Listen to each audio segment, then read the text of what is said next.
Thank you. Alfred Sant.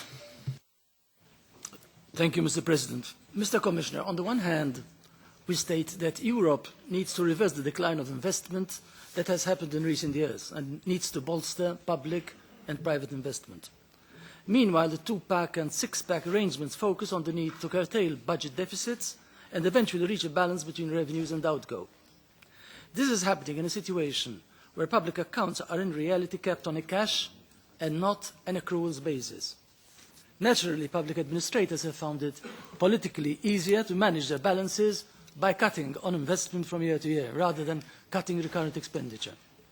So the two-pack, six-pack system is actually serving to counter the policy priority of boosting investment. What should be done about this? That's my first question. My second question relates to having the country-specific recommendations and having guidelines drawn by the Commission when responding to the draft budgets presented by national governments. We know the technical criteria which the Commission must draw on its conclusions. Still, when making forward assessments, there is still a reliance on subjective factors. The question remains, do the positions adopted by the European Commission reflect the good of the Eurozone as a whole, or do they reflect that of the country involved? One could claim that in the long run, both aims coincide, but again, in the long run, we are all dead. Where exactly does the balance lie between the national interest as assessed by the government of the state concerned and the interest of the Eurozone as a whole as drawn by the Commission?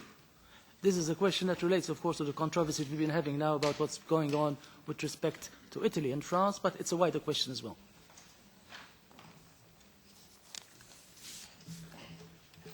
Mr. Sant, I frankly see no contradiction between the implementation of the rules and the investment plan. As Madam Beres said a few minutes ago, we tried, alongside with Valdis Dombrovskis and Marianne Thyssen, to present you the annual growth survey as a global approach of three components. The first one being fiscal consolidation, which has to be pursued. The second being structural reforms, which have to be led. And the third one being newest, which is the investment plan. I think they complete each other. It is absolutely necessary to go on with fiscal consolidation. Again, I repeat here that having more deficits or more debt is not a strength for an economy. And if you had more deficits or more debts, nobody can say that this would be used, if you look at the components of public expenditures, to invest more.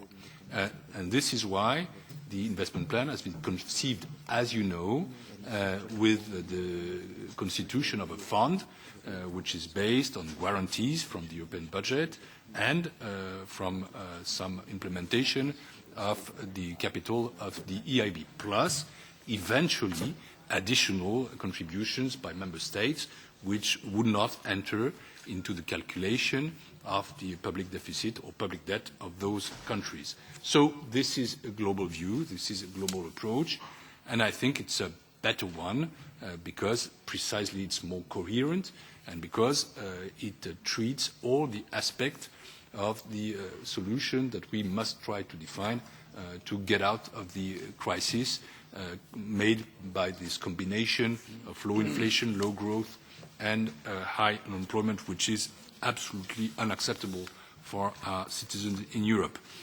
For your second question, I repeat that through as well our draft opinions and our opinions on draft budget, and through the macro imbalances procedure, we have analyzed the relative situation of the debtors and creditors, and that we know that some efforts of different kind have to be made by both, and that we need to have more coordination of economic policies, and that we need also, in some countries, to see how the fiscal capacity can be used to develop investment there, meaning as well public and private investment.